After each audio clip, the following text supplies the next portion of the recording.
Good evening. Welcome to Positional Sports Talk Show Post, live streaming on Facebook Live, Twitch, and our Positional Sports Talk Show YouTube channel. We are a show made for the fans, from the perspective of fans, presented by us lifelong sports fans. We will provide our opinions and positions on the hottest topics in sports this evening. And my name is Big Reg, and I'm joined by my partners in crime. I got my man J3 in the building. What's going on, J3? How you feeling? What's going on, everybody? Feeling great. We got Ed in the building. Brother Ed, how you feeling this evening? Better than Big Ben. I'm good. I'm good. Glad to see all you friendly faces. Let's do this. I love that answer. We got Sense in the building. What's going on, Sense? How you feeling, partner? Oh, man, feeling like I just kicked a 66-yarder. I hear that. So this evening, we got a new segment that we call Quick Hits that we're going to hit you with. Then we're going to follow that up with a little NBA talk, do some college football, week 4 review, week 5 preview. We got to talk about the NFL. And, of course, our final post of the evening. As usual, we appreciate you tuning in. So please sit back and relax and enjoy Post on the Positional Sports Talk Show channel. So, fellas, some quick hits out there. First and foremost, we got to put out congrats to our man Lewis Hamilton winning his 100th career Formula One race, extending his record. The win gave Hamilton a 2-point lead in a season-long title race over top contender Max Verstappen. Hamilton's looking to win his record 8th season title. So, man, Lewis is doing his thing. Mm-hmm. We also got to congratulate the U.S. Men's Ryder Cup golf team. This was the youngest Ryder Cup team ever in U.S. history. Not only did they win it, they beat the European team down. End up winning it 19-9, which is the largest victory in the new era. So shout out to the U.S. Men's Ryder Golf Cup team. New blood got in there. Them young boys was amped up and ready to do their thing. So it was good stuff. For you boxing fans out there, man, shout out to Alexander Usyk. I told y'all that y'all might want to check this out. The former unified cruiserweight champion in his heavyweight title debut put on a boxing masterpiece and took Anthony Joshua's titles in England in front of 66,000 people. So he went to his backyard, took his lunch money, took his belts, made him look bad. Now, Joshua was smart. They had a rematch clause in the contract, and they've already exercised the rematch clause. So look for the rematch to come sometime early 22. But Usyk is a monster, and can't wait for that. We also got a shout out for our MMA fans. UFC 266 was this past weekend. Alexander Volkanovski, he doesn't do anything flashy. He's just one of these durable, strong dudes, and he just grinds people out. He won by unanimous decision. He hasn't stopped anybody in probably 6 or 7 fights, but he's won 18 straight. 140 defended his 145-pound featherweight title against Brian Ortega. And in the co-main event, probably the deadliest woman on the planet right now without a weapon, Valentina Shevchenko, she put on a show. She took out Lauren Murphy in the 4th round, and they had to stop that mercifully because she was going to hurt that young lady, and that's a shame. And then the sad one of the day, Nick Diaz, after being out of a UFC ring for 6 years, talked a whole bunch of stuff, and everybody's looking for the big brother of the Diaz brothers to come back. And he actually no masters, man. Looked like he quit in the ring. So I might do a little extra hit on that during the week, getting more details. For you Puck fans, the NHL season starts October 12th. Just a couple of weeks away. They already started preseason, so get ready for the puck to drop soon. Got to shout out the ladies of the WNBA. The semifinals start tonight. Number 6 seed Chicago Sky take on the number 1 seed Connecticut Sun at 8 p.m. on ESPN2. Then the number 5 seed Phoenix Mercury take on the number 2 seed Las Vegas Aces. Both series are best of 5, so first of 3 moves on to the championships. And last but not least on the quick hits, we got to shout out Major League Baseball. It is the final week of the Major League Baseball season. Half the division titles are wrapped up in the American League. Nobody talks about them. They just keep winning. Them Tampa Bay Rays just keep doing stuff. So shout out to the Tampa Bay Rays. They've already wrapped up the East. The Chicago White Sox have wrapped up the AL Central. In the National League, the Milwaukee Brewers wrapped up the Central. And then you got some contested races. The Houston Astros are 4.5 games ahead of the Seattle Mariners. So it looks like they're probably going to win the West. But they do have a series this week, so that could change a little bit. The Atlanta Braves are only 2.5 games ahead of the Philadelphia Phillies in the NL East. And the San Francisco Giants are 2 games ahead of the Dodgers. The San Francisco Dodgers and the LA Dodgers and the Giants are the best teams in Major League Baseball all year. It's a shame they're in the same division, and one of them's going to have to be a wild card. So crazy. But they doing their thing. And last but not least, for them East Coasters, the New York Yankees and Boston Red Sox are currently leading the AL wild card division races. The Blue Jays, who are hot for a good minute, are only 1 game back of the Red Sox, and the Mariners a 1.5 games. So that's going to be a fight right down to the finish. The Dodgers are going to, whoever loses the NL West is going to win one of the wild cards because they're so far up. St. Louis Cardinals are the closest for the NL wild card. They've got the second position after, I think they're on a 16-game winning streak, which is crazy to think in baseball. The closest thing to them is the Cincinnati Reds, are 5.5 games back. So that's it. So those are your quick hits, fellas. Anything that jumped out at you that y'all wanted to add? I mean, it's really no surprise about the Dodgers and the Giants, but yeah, as you said, like the best. It's looking like back in the '90s when the Braves were on top and the Yankees, and it's like it's giving me those vibes, and I'm definitely here for it. Yeah, go ahead, Ed. Well, just because the Dodgers or the San Francisco Giants have had this spectacular season from start to finish, neither one of them wants to play the St. Louis Cardinals in a 1-game elimination. And it's just historically the Cardinals always find a way to win those type of series and games. And I'm telling you now, who do not be surprised after winning over 100 games apiece, they run into St. Louis. Well, it would be in either San Francisco or it would be in LA. And that's it. Season over. So I'm just calling it right now. Cardinals. Nah.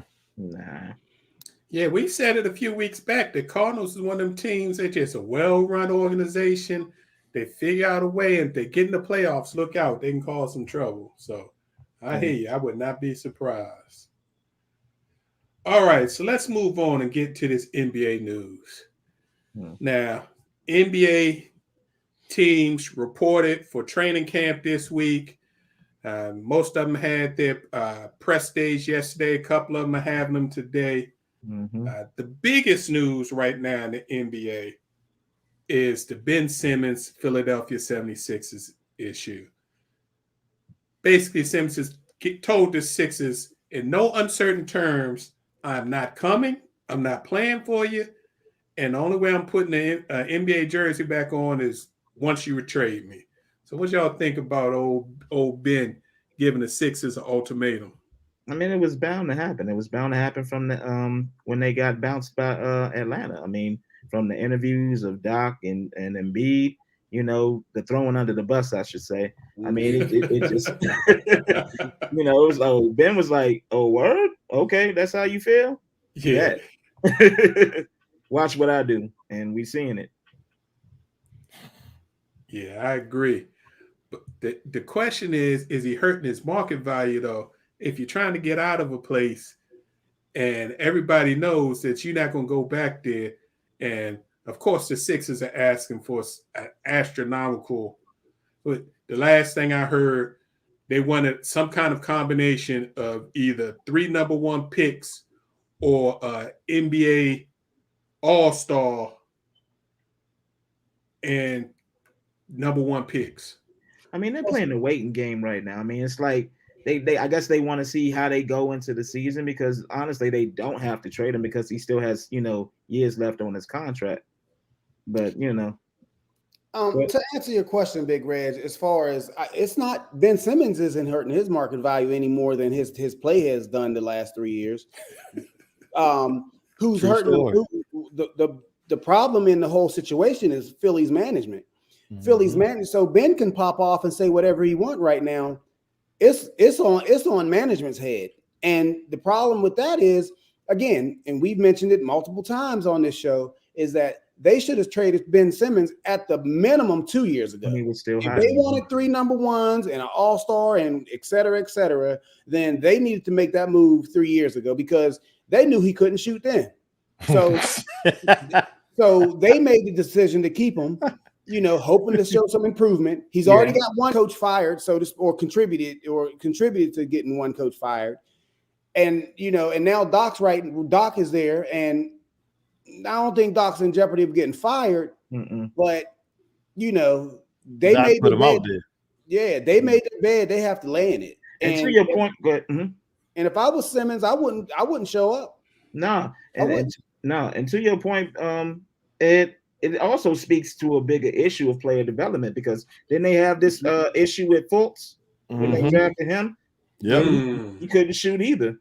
Mm. So I mean, you think you learn your lesson from that and kind of bring some people in, bring some shooting coaches in to kind of help you improve that. We can't put all that on the Sixers because I've heard some back channel stuff that they've offered to pay and have shooting coaches come and help Ben, but Ben's wanting to work with his own people. And where is that getting them? Yeah, they even was going to have somebody go to California and stay with Ben this summer to work with him the whole summer. And Ben wasn't having nothing of it. But if you look at what's going on with Ben is mental, which is kind of the same thing that happened to Fultz. Mhm. It's a mental block because you check out his social media stuff. Ben in the gym draining 3-pointers on people all day long. And some of them are NBA players, killing them. But he get in the game, and he was the same way in LSU. He wouldn't shoot a jump at LSU. He's been the same way with the Australian basketball team. It's a mental thing. He just, I don't know if he don't want to look bad in front of people, but he just won't do it. He's selling himself short. But he still got that they still gave him that $30 million a year contract. Exactly. So, that, like I said, look, everyone has to take responsibility for their own actions. But at the same time, it's, bad organizations, are bad for a reason, and when Philly embarked on that, that massive rebuild, multi-year rebuild for years and years and years, it was a reason they had to go that way, go that route anyway. So, but did they bring him to Philly to shoot, or did they bring him to handle the ball? Right, to do what he did at LSU. Because think about it. I mean, Rondo was the same way. When he went to Boston, they didn't bring him there to shoot the rock. They brought him there to handle the ball and control the game. Yeah, there you go. Yeah, but even Rondo would shoot when people, if you playing 4-on-5 on offense, and the only time you get points is getting rebounds, or if you driving to the basket, they're gonna start leaving you in the corner, leaving you alone if you're not driving. So that he just had to attempt the shots, not make them, just attempt them. But I hear you. I ain't arguing with you. I hear you. Don't ask people to do stuff that they haven't done before, and you know what they are. I hear you, J3. I hear you. I hear you. I hear you. And he is an all-pro defensive player. Use your strengths. Right. First team all pro defensive player and one of the best distributors in the NBA. So I hear you. But speaking of personal responsibility, Ed, that is a great segue into the next subject in the NBA. We knew it was just a matter of time. Our man Kyrie Irving and Andrew Wiggins, they got issues. And Bradley Beal. Yep. Yeah, but Bradley Beals is a little easier than Kyrie Irving and Andrew Wiggins. You mean he has Problem with Kyrie Irving and and Andrew Wiggins, the municipalities that they play in, not the NBA, New York City and San Francisco, and then we need to add in Toronto, because Toronto ain't letting any unvaxxed players come in and play in Toronto. But Kyrie Irving and Andrew Wiggins play for the Brooklyn Nets and the Golden State Warriors. So half of your games that you're supposed to play are in those venues. And they don't care what your reason is. If you're not in New York City, at least partially vaccinated, and in San Francisco, fully vaccinated, you can't go in the buildings. That's good.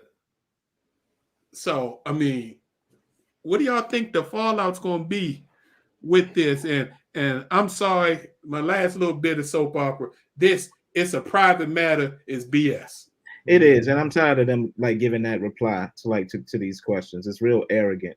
Because it's a private matter if you don't want to play in the NBA. Then it can be a private matter. But once you decide you want to play in the NBA, it becomes a public matter because you're interacting with other people. You're interacting with trainers, coaches, and all types. And you could possibly give them something to bring them to their family. So now it's a public matter. So that's BS. But what y'all think of y'all boy Kyrie, who couldn't even come to the press conference? He had to do that by Zoom because they wouldn't let him in the building. I mean, I'm growing tired of him, and it's kind of like it's like a mafia in a way. He's untouchable because he's like KD won't let you do he's protecting him. Like he ain't gonna let you trade him. He ain't gonna let you, his name better not come out your mouth as far as any transactions. So it's kind of like Kyrie's running amok and being this, nuisance. And what are you gonna do about it? I mean, the obvious, you can't, play home games, but is Kevin Durant gonna have that influence to what look, Kyrie, if you're trying to win this championship, you're gonna have to do what you have to do and get vaccinated. Is he gonna listen? Because it's gonna be a locker room issue if not. Here's my take on this whole situation. As far as it is your choice, whoever that may be out in this world, it is their choice whether they want to get vaccinated or not. But if you're going to participate in society, these teams, cities, businesses, etc., all of them are getting on board, and all of them are getting on board to be vaccinated because the longer this pandemic stretches out, the more money they lose. However you want to look at it, the more money they lose. So this is a business decision, and these are the people that run these, like I said, run these cities, run these countries, run these organizations, and they ain't fit to lose their money. They not. So they're going to crack these contracts open, and they're going to find a way. Say, look, I don't need you for 50% of the time, and heck, it's 50% of the time now. Like you said you have Toronto, you have a couple of San Fran, New York. That's just the tip. That's just the tip of the iceberg. It's gradually coming. It's those cities right now, but who knows if tomorrow it won't be DC. Maybe down the road it might be Philadelphia. We don't know. They're either going to get on board or they're going to get left behind. You might as well say DC too, because Joe Biden had already said if you ain't vaccinated, you gonna lose your job. Yeah, and it's crazy. 90% of the NBA players are fully vaccinated. Everybody else that's involved with the NBA is mandated to be vaccinated, so they ain't got no ifs, ands, buts about it. So you talking about 40 players are causing all this hiccup, and because a couple of them are big names. And we got throwing your boy Bradley Beal. which his press conference didn't make any sense to me yesterday. Can I interject real quick? Yeah. Everybody should not be behind a microphone. I'll leave it at that. Yeah, he was trying to sound deep with them I'll leave it at posing that. them questions. It's stop. Yeah. It's not necessary. Yeah. It didn't make any holds sense no at weight. all. Yeah. It holds no weight. Yeah. My mother and father are, my brothers are, but I got it was crazy. Mm-mm. So it's gonna be interesting because there's already rumblings that the support staff don't want to deal with unvaccinated players. I don't blame them. And unfortunately, they can't mandate it with the players because the players union, basically shut it down. Like the NBA can't. Yeah. But that I fought the Players Association for that. If 90% of my association has gotten vaccinated, then we're gonna make these other 10% do it. Mm-hmm. That's just the way unions work. Mm-hmm. The good of the masses versus the small individuals. So yeah, so I don't know why they stood on that shield for them, but yeah, it's coming. Because like Ed said, ain't nobody gonna say, okay, we're gonna let you sit out half the season and still pay you. You talking about 40 million, half of that. I'm gonna give you 20 million just to do nothing. No. Yeah, that ain't happening. That's not gonna fly. Especially when you're a major player. Right. And then this fool said if it came to the point if he did get traded, he would just retire and not play. Yeah, he pulling mad game. It's like, yeah, trade me if you want to. I'm not showing. Kyrie. I think Kyrie's not long for the NBA, and he wants to do some bigger things in his mind for the world and all that, and that's all good, and God bless him. But your boys are trying to win a title this year, and you made a commitment, especially to KD. So, but when you lay in bed with something, you got to understand that there's consequences to sleeping with, So I feel you. Last hit on the NBA. Michael Porter Jr. agreed to a 5-year max extension with the Denver Nuggets. He's guaranteed the rookie max of $172 million, and that can go up to $207 million if he makes an All-NBA team this year before the extension kicks in. So you got some of these young boys getting paid. Yeah, he's the 5th rookie to get a max this. They're just giving anybody max contracts. I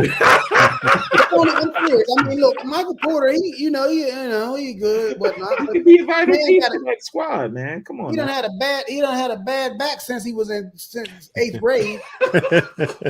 Come on, man. You just giving money away. But look, I ain't hating the player though. I ain't hating the player. I'm hating the game. But I'm not hating the player. So when he's on the floor, you can't deny that. What's that? That Michael Porter contributes when he is playing, and he's deserving of that max.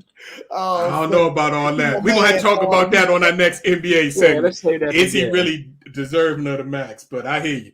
I think that's one of those Otto Porter maxes where we ain't got no other choice. But we. All right, let's move on to college football, fellas. Week 4 had some interesting games, and what I've noticed, not only in college football, NFL football, whatever your perceived notions of teams before the season started, and even after week 1, just throw it all away. None of it's useful. None of it's useful. Some of the biggest game, I think, to me was number 16 Arkansas beating Texas A&M 20-10. So they didn't beat Texas. Then they beat Texas A&M. And this is Arkansas. This was a team that had lost like 16 straight SEC Western Division games. And now they're kicking people in the mouth, punching them in the face, and bullying them. Bullying them. So that was great to see. I mean, anytime you run the ball 49 times against a team, you basically asserting your will. Wow. Basically. He's like, we are here now. You're going to have to deal with us. Yeah. So they got some good games coming up soon. So it's going to be real interesting to see what's going on with that. But on a side note on Arkansas, if you really look at the situation and look at his pedigree, we can't be surprised because he was the offensive line coach of Kirby Smart at the University of Georgia. Right. And Kirby Smart obviously was a descendant. I mean, he came from Alabama. He was a protege of Saban. So he knew the blueprint. It was just a matter of him convincing people to come to Arkansas, to Fayetteville. So of course, we're all surprised with this success right now. Mhm. But if you really sit back and think about it, at least he knew the blueprint. Yeah. And he's implementing it. Should make Yeah, That's the difference. Because there's been a whole lot of coaches that have come out of the Alabama system that knew what to do but couldn't do it. So That's true. That's true. Yeah. Number 5, Iowa had to use the second half comeback to beat Colorado State. So that makes them a little suspect to me. shaky. Clemson. How They the ain't the mighty Clemson that that we used to know, and we just got to let Nope. that go. Yep. Unranked NC State punched them in the mouth, beat them 27-21, and the game wasn't that close. So that's Clemson's second loss. So is the ACC already done in the college football playoffs? Deuces. it could be. Because if it's the top-rated teams coming into the year for the ACC was Clemson and UNC. Both of them got 2 losses already. So The ACC's eliminated. They're done. Done. unless they're gonna hang their hat on Wake Forest. Good luck with that. Yeah, we not commenting on that. Mm. Wait for it. Yeah. This ain't We March gotta- Madness. Yeah. We got to give some love to the professors, Notre Dame Fighting Irish. They was in a slugfest for Wisconsin for 3 quarters. And then they used some special teams out there. They used some defense for a 31-point fourth quarter to blow out Wisconsin 41-13. So they passed test 1. Test 2 comes this week. But I was impressed. We told y'all Michigan was going to struggle a little bit with Rutgers. So they won the game 2013, but they struggled the whole game. And we already talked about North Carolina losing again. So, man, it's just that college football is just strange to me this year. It's not a sure thing. I mean, except for, the obvious, but you can't, you don't know who's going to make that Final Four. And they ain't a sure thing. I don't think there's a sure thing right now playing in football. Everybody's got a glaring issue that they're dealing with, including Bama. Bama's got an issue covering tight ends, and their defense isn't playing anywhere close to what they expected their defense to play this year. Any thoughts on Oregon being premier? Oregon's legit. They're legit. Oregon's got a chance to run the Pac-12 and go undefeated. Worse, they're going to probably lose as 1. But I think Oregon might go undefeated. Oregon's legit. Oregon's another player. Their coach is a disciple of Saban. He came out of the Alabama system. He's an offensive line coach. He was an offensive lineman player. So he built up the line of scrimmages and then continued to work around that. So, yeah, Oregon's for real. Oh, for sure. And I like to see that because actually college football is more fun when Oregon's doing well, in my opinion. Yeah. And even further out west, I mean, UCLA, they had the hiccup, but they bounced back last week. So I think the Pac-12 is in better shape than ACC. And if Oklahoma keeps doing what they're going to do, they're going to end up with a couple of losses, and that might eliminate the Big 12. So What about the Big 10? What about the Big 10? That might be the Big conference. Ten is loaded. Mm-hmm. Big Ten, you got Ohio State. They're not looking pretty, but they're still Number there. 11. Mm-hmm. Penn State, Mm-hmm. Michigan, Mm-hmm. Michigan State, Wisconsin. Even though they lost to Notre Dame, playing the other Big Ten teams, they're gonna be a problem to deal with. Mm-hmm. And last but not least, a team nobody talking about. I'm not saying they're gonna win the Big Ten, Maryland. but the the Turtle. Maryland Terps are currently Mhm. undefeated. And that brings us up this Friday night, 8 p.m., Fox Sports 1. University of Maryland welcomes the number 5 Iowa Hawkeyes to they renamed the stadium. I can't remember what it was. It used to be Bird Stadium or something else now. Capital One, But, something. Oh, I forget. But it's going to be a blackout game, so they trying to match, the Penn State whiteouts. They asking people to wear all black. So this gives Maryland a chance. If Maryland can beat Iowa this weekend, Watch out. that'd be a big step up for Mike Locksley and the boys. So Mm-hmm. I like that. Capital One Field at Maryland That's Stadium. what I figured. Yeah, Capital Okay. One Field. Some other games to look out for. Big game. I'm as an Alabama fan. I'm telling you now, Lane Kiffin gives Nick Saban fits on offense. Mm-hmm. Ole Miss visits Alabama, 3:30 CBS. That's going to be an interesting game, and I think it's going to end up in a shootout. The question is, are we going to be able to keep up with Ole Miss? Ole Miss is the number 1 rated offense in the country right now. Mm. They've been neck and neck with Alabama and recruiting, so yeah. So what's your prediction as far as the score goes? Well, I'm always going to say Bama going to win, but I'm not confident in that right now. It ain't gonna be the blowout. No, it's going to be something crazy like 41-38, 41-35. It's going to be one of them type of games because So no defense, all offense is going to be able to stop the other's offense. What you say, Ed? Well, obviously, I think Alabama's going to win the game. And I actually think the defense looked so putrid and disgusting last week that I'm sorry, 2 weeks ago, that I just think they're going to show up. I just think Alabama's going to win the game. And I don't think it's going to be as close as last year, because last year was a bona fide shootout, and it was definitely close. But I'm telling you, starting Friday with that Maryland game, and then at noon with the Arkansas and Georgia game, and then followed by Ole Miss, Alabama, and not to mention Cincinnati and Notre Dame. I mean, we in for Wisconsin too. You can't forget that. What's that?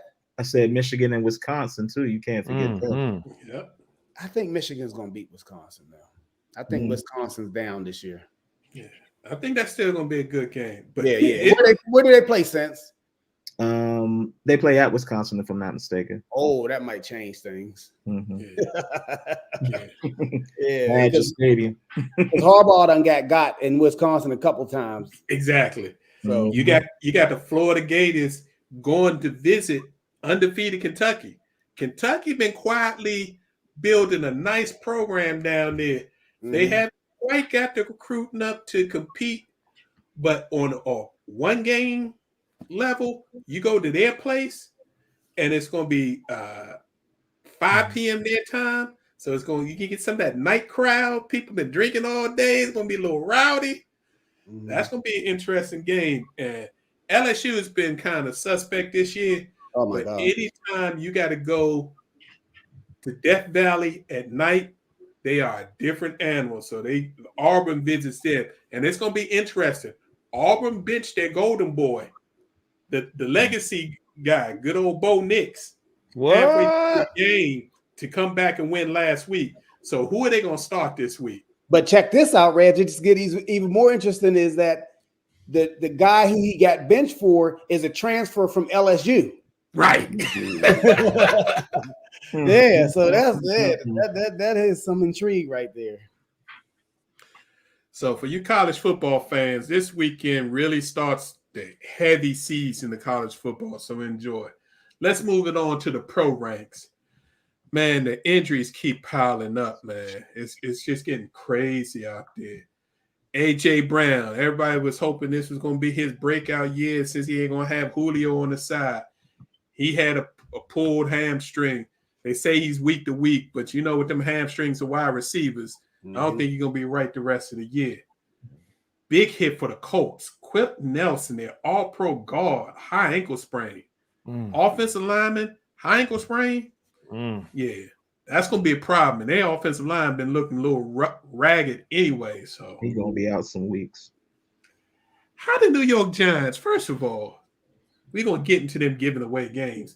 But how you going to have two receivers pull hamstrings in the same game? And you lose a linebacker. Sterling Shepard, Darius Slayton both pulled their hamstrings.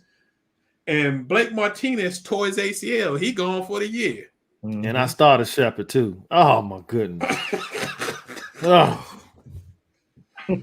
So your boy Juju, he got bruised ribs. They say he's day to day, but I don't think that matters much anyway with their situation.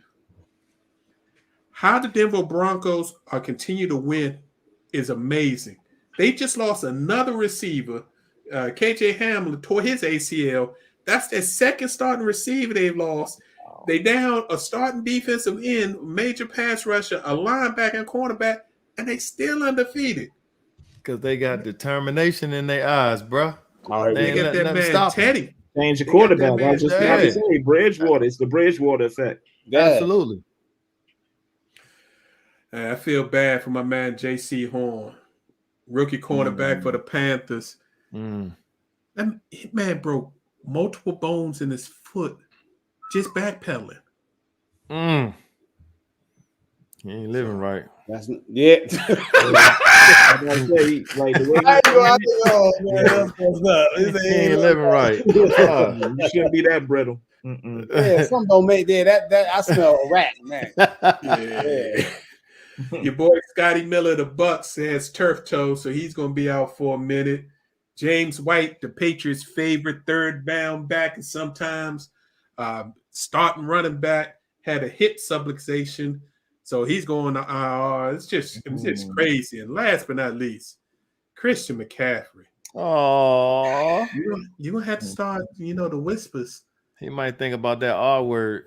He got that contract. He ain't been. He ain't going nowhere. Man, he a monster, but he's starting to be injury prone. Yeah, buddy.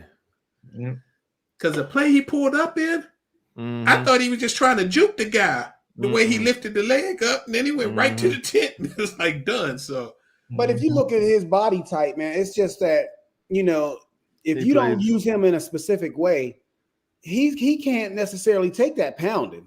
He plays bigger than he is. Yeah, well, he does. Because there was whispers when he came out that, hey, you can't utilize him like a traditional running back, and a lot of times the Panthers do, and these hits starting to become a problem.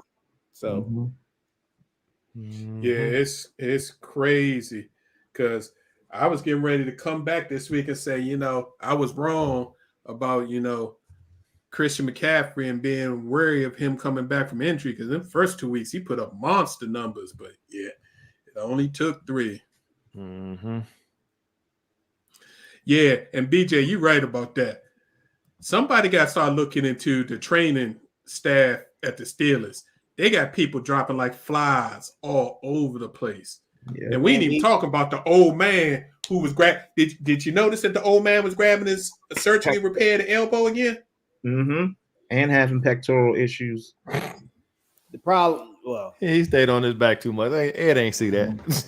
Yes. Oh well. I said it a few weeks ago. Is that they have administration problems. They have administration problems that led to roster problems that led to this. So that's it is what it is. I can't say any more about that. So are you and BJ ready to call this a year, especially after losing to Cincinnati? No, because dude, you got beat down by Cincinnati. Okay. I don't know if he's going to talk about this, but if we're going to talk about it, I knew you had to get something off your chest. No, because I think the narrative out there right now is totally unfair, because they're putting all this blame on Big Ben's feet. But the real problem is with the management and the way they went about roster building. Right, because the offensive line stinks. But number two is, if you look at just take in our division, the Browns and Cincinnati. The Browns and Cincinnati both have first-round quarterbacks starting under center. Not only first-round quarterbacks, number one overall pick first-round quarterbacks. Pittsburgh hasn't drafted any player, let alone a quarterback, number one overall, the first player picked in the entire draft since 1970. Cincinnati and Cleveland have been horrible since 1970. So eventually, you cannot keep drafting in the back of the draft year in, year out, and expect to have the same caliber athlete as these teams that are drafting in the top 5 for 20 years. It's just not going to happen. No matter, every now and then you're going to get a gem, but it's just not going to happen. I can give you an example. Look at New England. New England was relevant for 20 years, and it was no coincidence that they had the proper quarterback in place. They lucked out and got Tom Brady in the 6th round. He leaves. Look at him. So it's just a cycle we're going through right now. Pittsburgh's going to be fine, because even though they've made some very questionable roster decisions within the last decade, his history is on Pittsburgh's side as far as getting it together. So Big Ben is taking a beating unnecessarily, physically and with the press, and it's not necessary. It's totally like I said. Some of it is his fault, but you can't. It's not his fault. He's 39. That just that happens. So that's what I have to say about Pittsburgh. I feel you, and that comment didn't come from a Washington team fan, BJ. That came from me, Big Reg. I am definitely no longer a Washington team fan, but I will give you this. They got their own issues. They got a defense that thinks that they're better than they were, was reading the press clippings all week and haven't showed up to play a game yet. So they got issues, but they were trying to build a team and getting ready so they can go out and find their quarterback a la Tampa Bay. So, but yeah, you're right. They got some issues. Let's talk about some of the big games. Poor Lions. They fighting hard. They've been every game this year. They got the Megatron curse. But to lose a game and then lose it by somebody kicking an NFL record 66-yard field goal. Wow. Hit the upright hit the crossbow at that. Somebody commented, damn, even God don't like the Lions. That's terrible. I mean, that's just hard. But I do think they're moving in the right direction. How long it's going to take them to get there? That's a different question, because how long do people continue to fight and continue to lose? Well, you think about fighting this hard. Let's just use an example. Tampa Bay wasn't always that good. It took them a mighty long time to be competitive, and now look at them now. So I mean, they're going in the right direction. Yeah, biting kneecaps and all. Yo, we got to give props to them San Diego Chargers. They went to Kansas City and beat the Chiefs 30-24.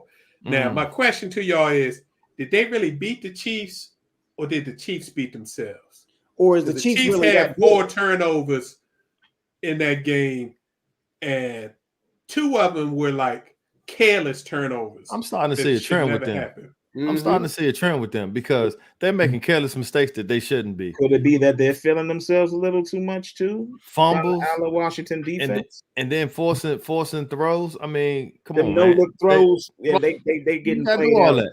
Well, hold on now. When it was working, everyone was like, "Oh, the magic of Mahomes." But now that it's not going his way necessarily, now they got a problem. He's forcing it for no reason, though, Ed.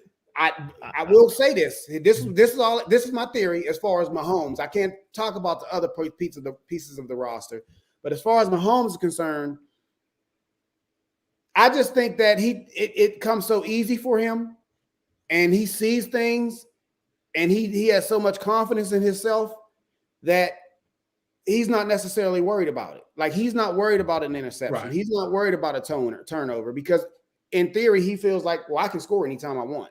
Mhm. So I just think it might be to their benefit to tighten it up a little bit. But hold on, fellas. But let's back this up first. First of all, the NFL is a game of attrition.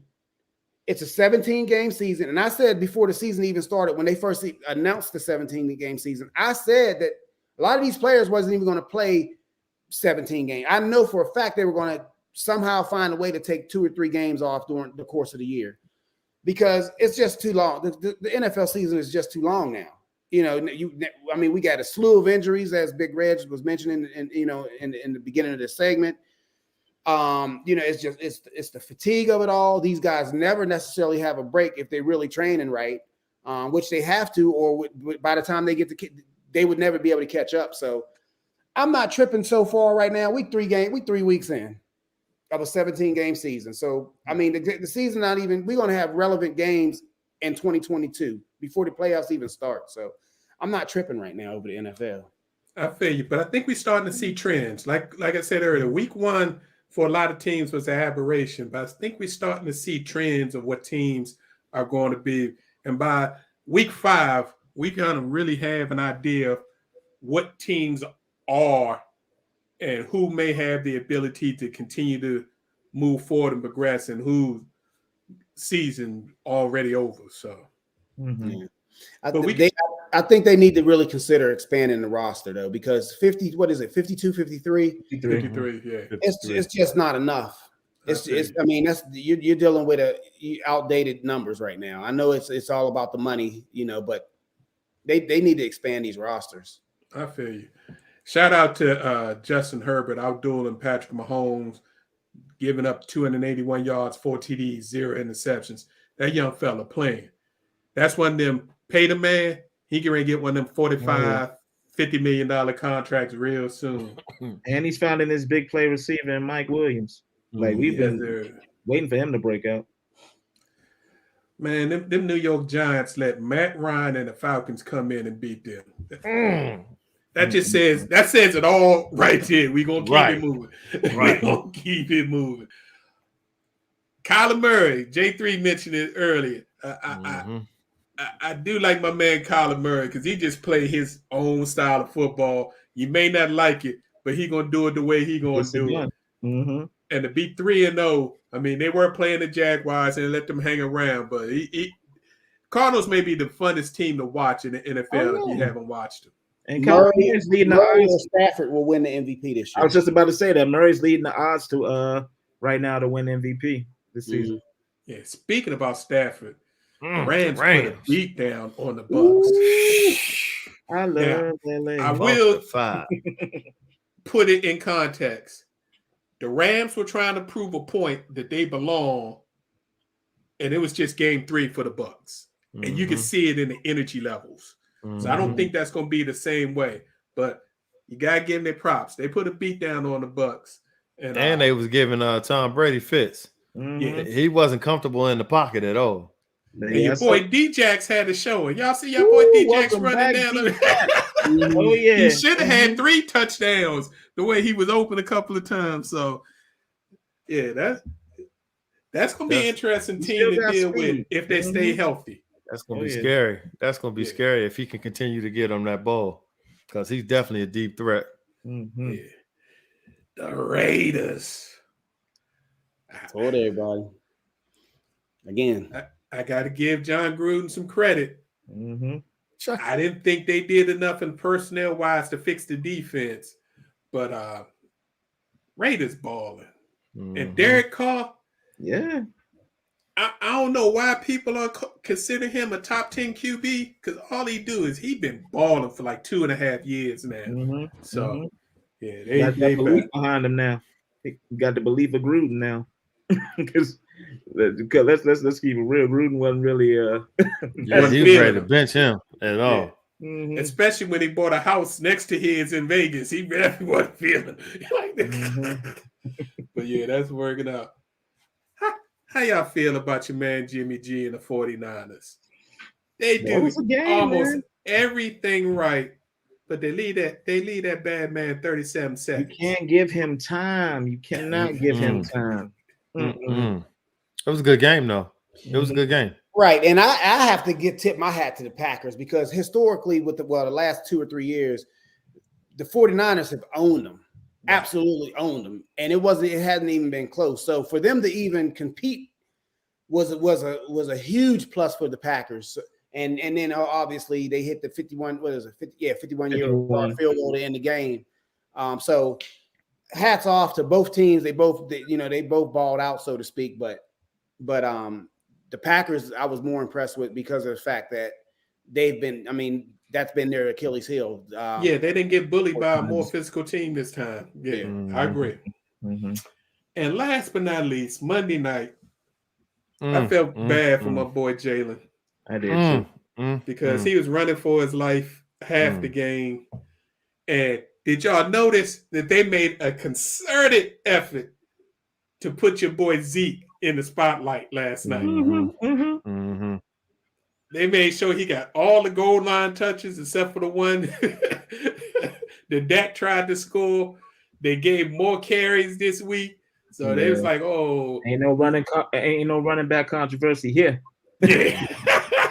The only thing I had to turn it off though, because I got frustrated because of the narrative. I'm so sick of these national commentators when they're describing black quarterbacks, and they're so critical. It borderlines racism because of the fact that I was listening to I believe it's Louis Riddick is in there, and then is it Greasy? Brian Greasy. Yeah. He was so critical of Hurts. To the point where Riddick, if you really listen to the broadcast, Riddick was kind of like the balance. He was like the salt to the pepper, or the pepper to the salt, or however you want to say it. He was trying to balance it out, and he wasn't being like as critical without offering an explanation or saying, okay, well, this is the situation that's going on. Yet you got to understand, maybe his left tackle wasn't there, which is true. His left tackle his normal left tackle wasn't in the game, but you know what that is, Ed. Yeah, Brian Greasy was a little jealous that he couldn't play like Jalen Hurts. Right. All the time you got on these shows, these old white quarterbacks, right?